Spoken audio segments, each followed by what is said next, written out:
The old Israelitish cult and mythology, the Yahweh worship, the patriarchal legends, the sojourn in Egypt, and so on, are rooted in the religion of the sacred fungus, developed from the underlying fertility philosophy of the ancient Near East.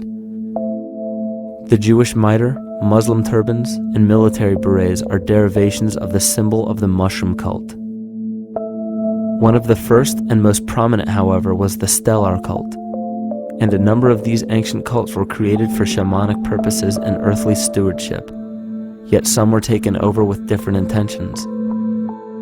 Just as you would imagine in any establishment of power, smaller cults formed within the main cults to worship individual deities. The cult of Mithras and the cult of Dionysus are two examples. You still today can see the Mithraic or Phrygian cap on the symbol of the seated Liberty Dollar, the coat of arms of many countries, the reverse side of the flag of Paraguay, the seal of the United States Senate, and even involved in the solar cult holiday that we now call Christmas. In the cult of Dionysus, many festivals were celebrated, such as the Greater Dionysia, celebrated in Athens around the spring equinox. The foremost event in this festival was the Thymelic contest, in which poets, musicians, and entertainers performed in an open-air theater. Musicians did not have to pay taxes, and members of the Artists' Guild did not have to participate in military affairs. The cult of Dionysus is still alive to this day as the entertainment industry.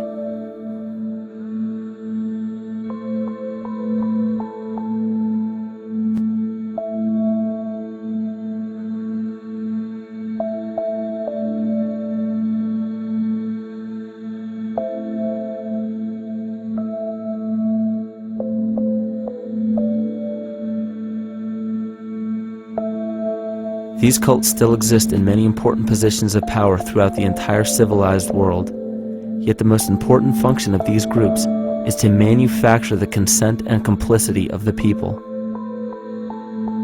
The conscious mind is the creative mind. It's the one that has your personal identity into it. It does the real thinking. And then there's a subconscious mind. Well, there's no entity in it. The subconscious mind is equivalent of a tape player. It records behaviors, and then at the push of a button plays a behavior. It's automatic. It's a very convenient thing, because then we don't have to relearn all the time. Once you know it, you can make a pattern. The problem is that the basic patterns of belief and behavior that are programmed in the subconscious mind came from our teachers, primarily our parents, our family, and our community. So most people don't even understand how easily we're influenced by our environment.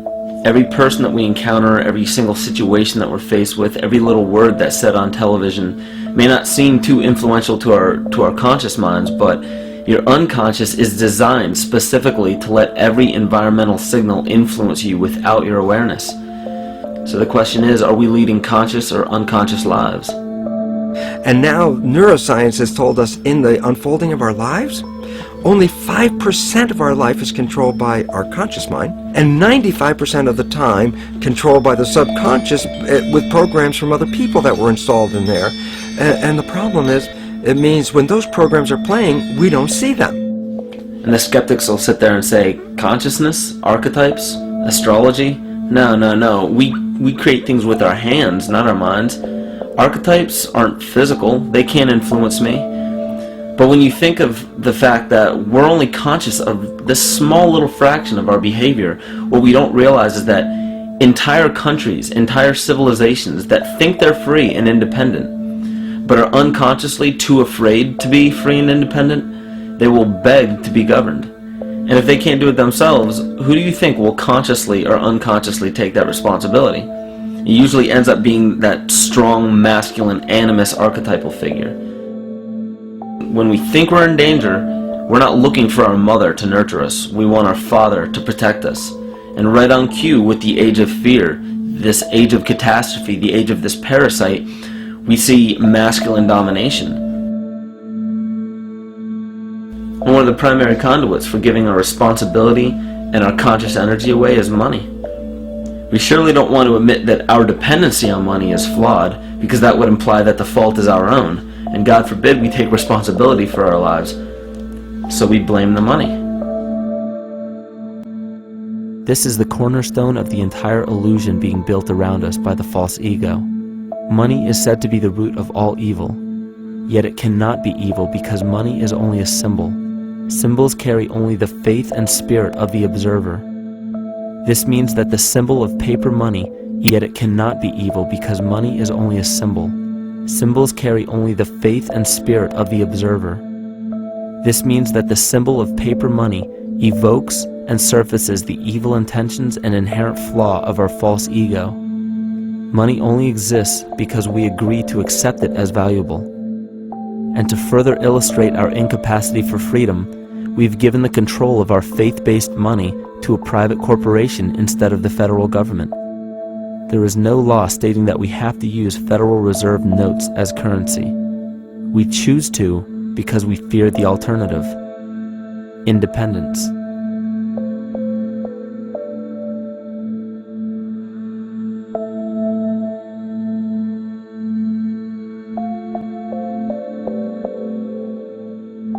But it's not even really about money, it's about energy, because money is simply this material thing that allows billions of people to crave just one thing and put their energy into the same thing.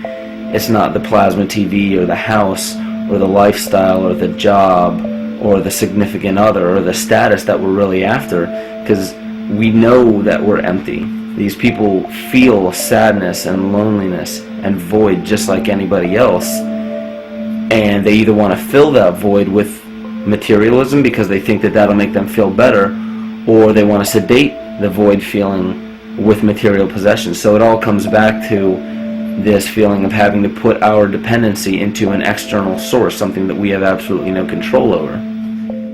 What we're seeing right now is with all the competition of each other destroying each other, wars, competing for material existence, raping the planet and tearing it apart to get some pieces of it to hold in your hands and say you won the game.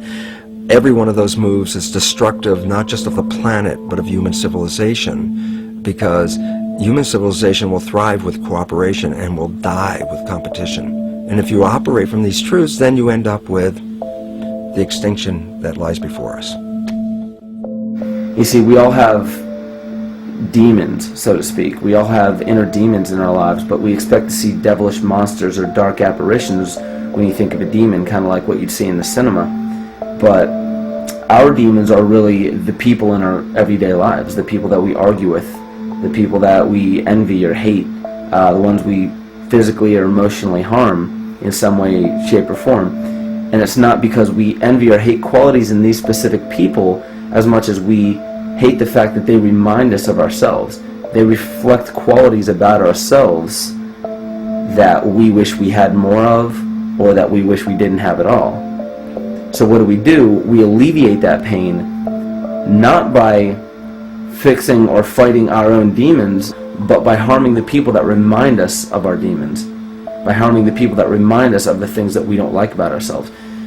And when we become frustrated that we're not in control of our emotions because we don't really know what's affecting our emotions, we take it out on others. We take it out on absolutely anything else that can show us or act as a catalyst for our hatred.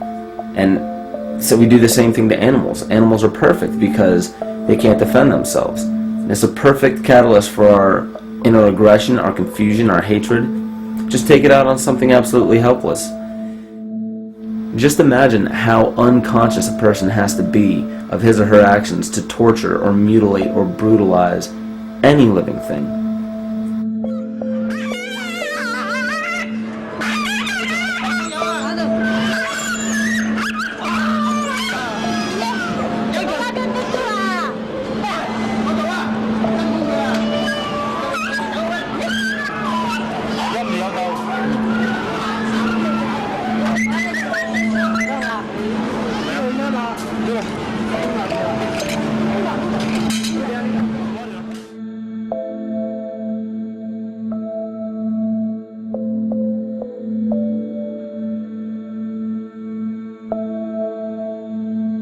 It goes down and he'll be here and we can, ouch, come on. Ooh, he bit you. Look at his tail.